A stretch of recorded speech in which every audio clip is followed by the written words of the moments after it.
ട്രെയിനിൽ യാത്ര ചെയ്യുമ്പോൾ നിങ്ങൾ AC കമ്പാർട്ട്മെന്റിൽ യാത്ര ചെയ്തിട്ടില്ലേ? സെക്കൻഡ് AC, തേർഡ് ACയിലൊക്കെ. എന്നാൽ ഇന്ത്യയുടെ ആദ്യത്തെ AC ട്രെയിൻ എന്ന് പറയുന്നത് ബ്രിട്ടീഷ് കാലഘട്ടത്തിൽ 1928 ഫ്രോണ്ടിയർ മെയിൽ എന്ന് പറയുന്ന ഒരു ട്രെയിൻ ആയിരുന്നു. അന്ന് ഇലക്ട്രിക് AC ഒന്നുമില്ല. ഐസ് കട്ടകൾ ആൾക്കാർ കൊണ്ടുവച്ചാണ് ഇത് തണുപ്പിച്ചിരുന്നത്. ഇതാണ് ഇന്ത്യയുടെ ആദ്യത്തെ AC ട്രെയിനിന്റെ ചരിത്രം.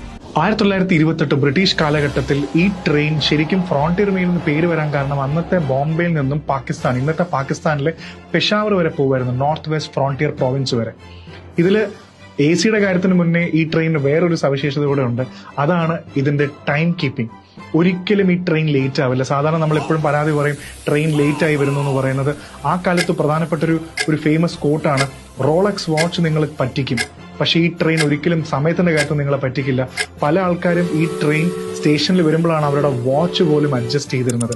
ഒരിക്കൽ ഈ ട്രെയിൻ 15 മിനിറ്റ് ലേറ്റ് ആയപ്പോൾ അന്നത്തെ ആ ട്രെയിൻ ഓടിച്ചിരുന്ന ആളെ സ്പെഷ്യൽ ഇന്ററോഗേഷൻ വരെ നടത്തിയപ്പോൾ അയാൾ പറഞ്ഞു, അന്നത്തെ പ്രശസ്തനായ ഒരു വലിയൊരു ഫോറിൻ ഒഫീഷ്യൽ ഈ ട്രെയിൻ ഇടയ്ക്ക് വെച്ച് പിടിച്ചിട്ടു. കാരണം ആ കാലത്ത് ഈ ട്രെയിനകത്ത് റെസ്റ്റോറന്റ് കാർ ഉണ്ടായിരുന്നു, കോണ്ടിനെന്റലും ഇന്ത്യൻ ഫുഡും സെർവ് ചെയ്യായിരുന്നു.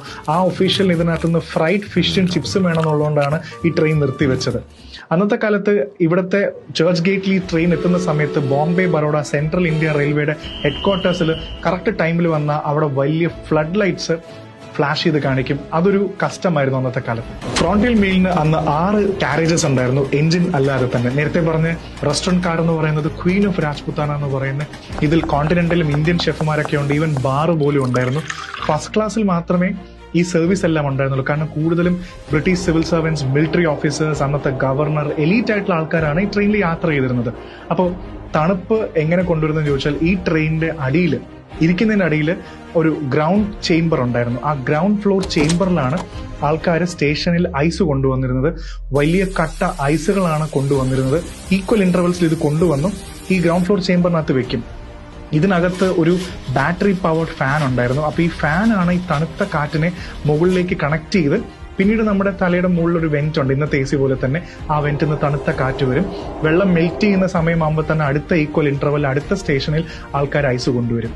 അപ്പൊ ഇങ്ങനെയാണ് ആദ്യത്തെ AC നമ്മൾ ട്രെയിനിൽ പ്രവർത്തിപ്പിച്ചിരുന്നത്. അന്നത്തെ പ്രശസ്തരായിട്ടുള്ള പൃഥ്വിരാജ് കപൂർ, മുഹമ്മദ് റഫി, ഈവൻ ദേവാനന്ദ്, ഫേമസ് ആയിട്ടുള്ള ഇന്ത്യൻ ലീഡേഴ്സ് ആയിട്ടുള്ള സുഭാഷ് ചന്ദ്രബോസ്, ഗാന്ധി, ജിന്ന എല്ലാവരും ഈ ട്രെയിനിൽ യാത്ര ചെയ്തിട്ടുണ്ട്. അന്നത്തെ അൾട്രാ ലക്ഷറി ട്രെയിൻ ആയിരുന്നു. പക്ഷെ സ്വാതന്ത്ര്യത്തിന് ശേഷം 1947 ശേഷം ഈ ഫ്രോണ്ടിയർ മെയിൽ എന്ന പേര് അവസാനിച്ചു. കാരണം എന്താണെന്ന് വെച്ചാൽ ഇന്ന് ഗോൾഡൻ ടെമ്പിൾ മെയിൽ എന്നായി, കാരണം ബാക്കി സ്ഥലങ്ങളെല്ലാം പാകിസ്ഥാനിലുള്ളതുകൊണ്ടാണ്.